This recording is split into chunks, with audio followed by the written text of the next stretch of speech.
នៅនឹកគេជូនយកលេខផ្លែកទេស្ដាប់សំឡេងគេសើចសប្បាយយើងយំម្នាក់ឯងសូម្បីតែពេលគេងក៏ហូរទឹកភ្នែកចង់ហៅគេឲ្យមកស្ដាប់ខ្ញុំយំចង់សុំឲ្យគេមកដូចថ្ងៃបែកចង់លឺអូនថា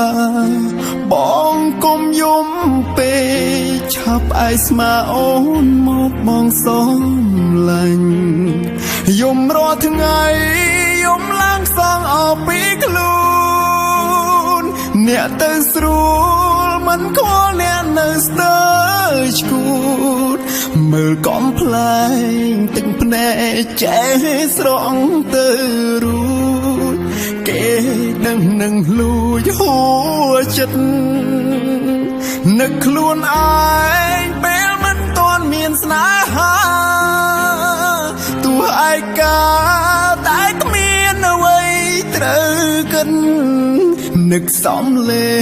ងក្អាកក្អាយសើចេញពីចិត្តចង់រស់ក្នុងអតីតម្ដងទៀត